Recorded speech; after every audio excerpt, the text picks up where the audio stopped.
먼저 한 가지 양해 말씀을 드리겠습니다.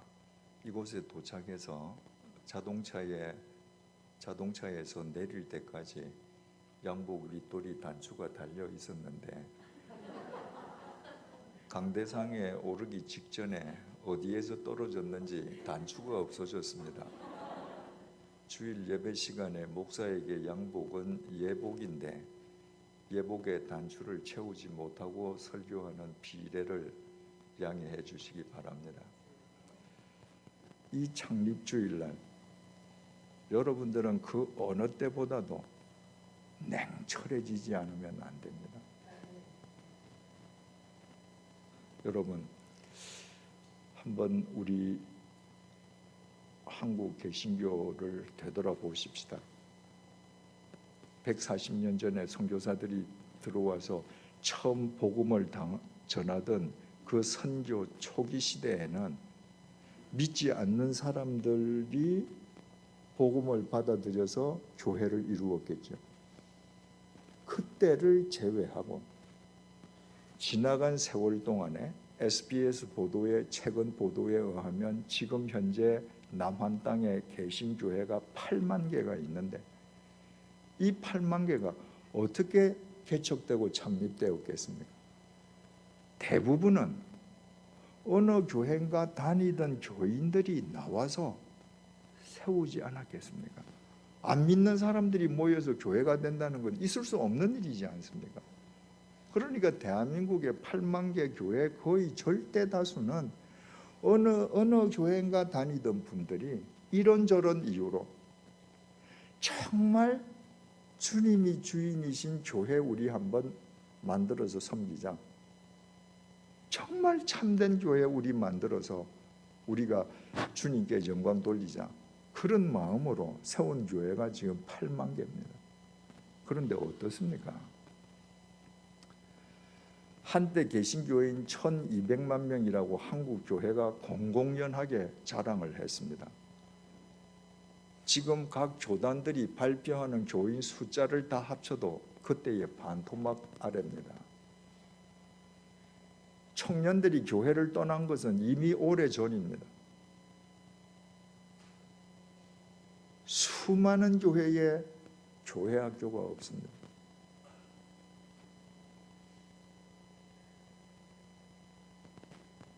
그동안 그리스도인들은 사랑을 마치 그리스도인들의 전매 특허인 것처럼 입만 열면 사랑을 말했습니다.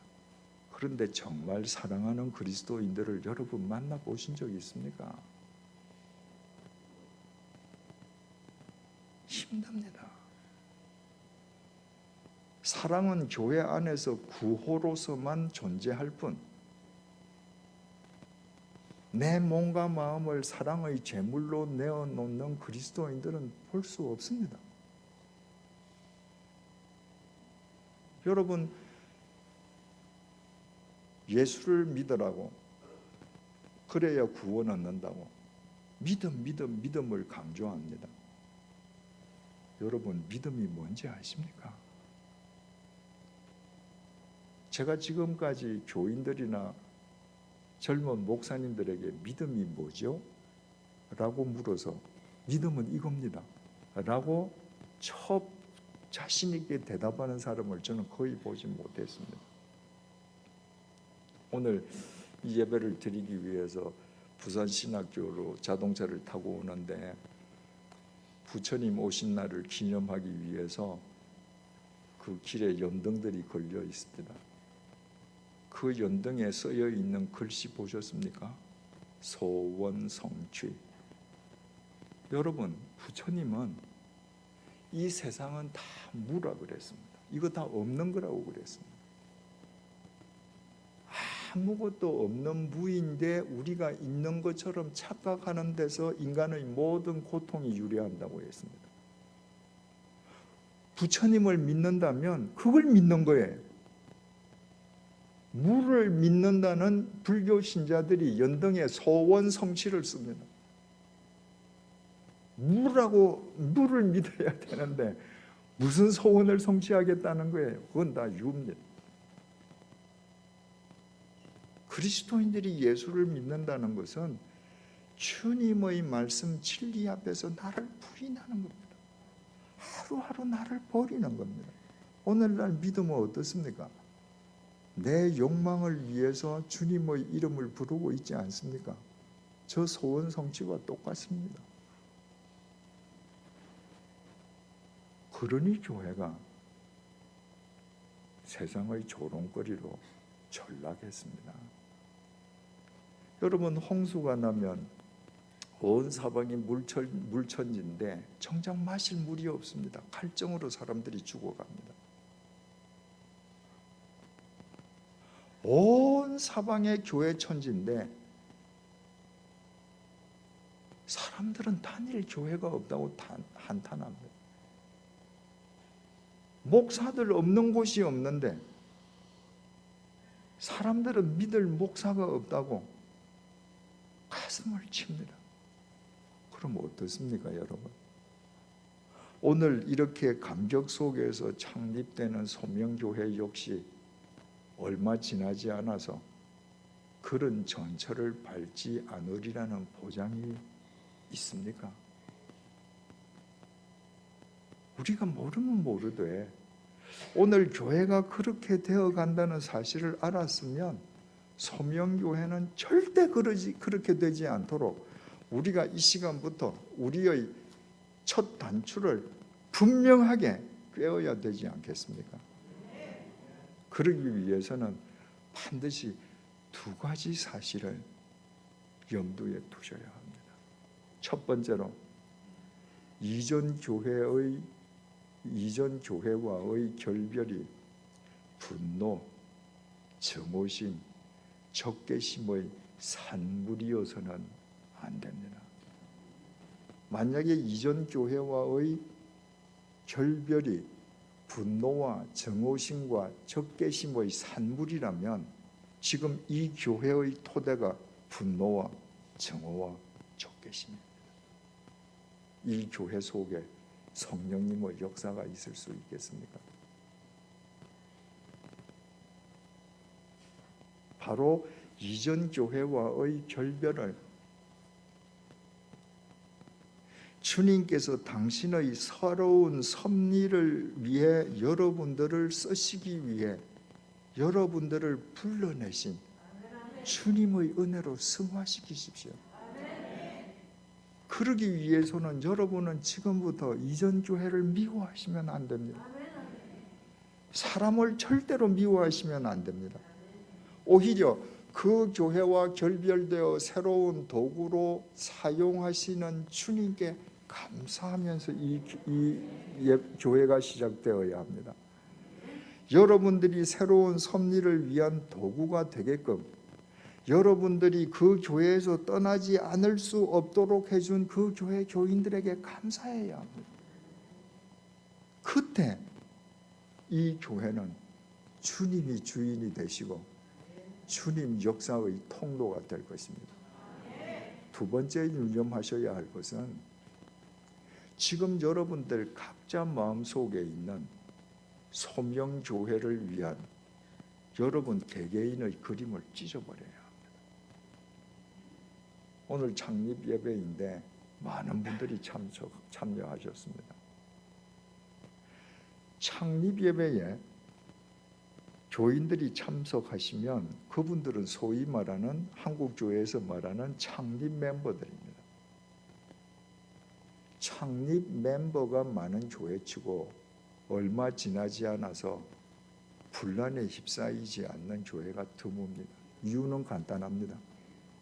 창립 예배에 참석하는 사람들은 다 저마다의 그림이 있거든요. 그림과 그림이 서로 부딪히는 거예요. 그림과 그림이 부딪히기 때문에 사람 사이의 다툼이 용일이 없게 됩니다. 이제 여러분들이 바울처럼 여러분 자신의 그림을 찢어버려야 합니다. 그때 여러분 전체를 통해서 이루시려는 주님의 그림이 그려지는 거예요. 바울이 두 번씩 단 한 번도 원망하지 않고 자기의 그림을 찢었을 때 바울이 상상치도 않게 유럽 대륙으로 진출하고 로마 제국의 심장을 자기 피로 물들일 수 있었던 것입니다. 사랑하는 교우 여러분, 오늘 창립 예배를 드리는 여러분들께 우리 주님께서 예레미야 29장 11절을 통해서 이렇게 말씀하십니다. 여호와의 말씀이니라. 너희를 향한 나의 생각을 내가 아나니. 여러분, 우리를 위한 하나님의 생각은 하나님만 아십니다. 하나님은 지금 이렇게 말씀하십니다. 이전 교회와 결별할 수밖에 없었던 너희들에 대한 나의 생각은 내가 안다. 너희를 향한 나의 생각을 내가 아나니 평안이요 재앙이 아니니라. 너희에게 미래와 희망을 주는 것이니라. 주님께서 약속하십니다.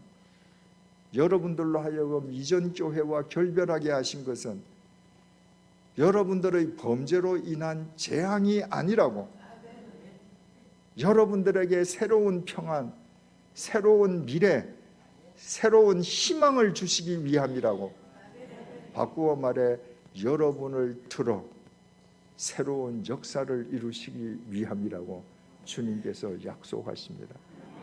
사랑하는 교우 여러분, 그 주님께 감사하십시다. 여러분의 그림을 찢으십시다. 그동안 혹 마음속에 분노와 적개심과 배신감을 품고 있었다면 이 시간 땅속에 묻으십시다.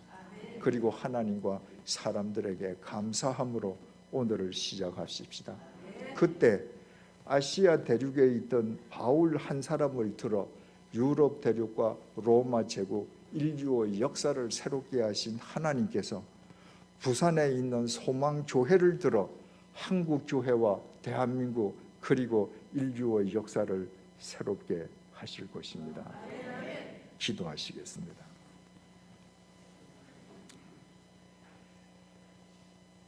주님 주신 소명의 삶을 살기 원하는 주님의 자녀들을 이렇게 부르시어 주님의 몸된 소명교회를 창립하게 하심을 진심으로 감사합니다.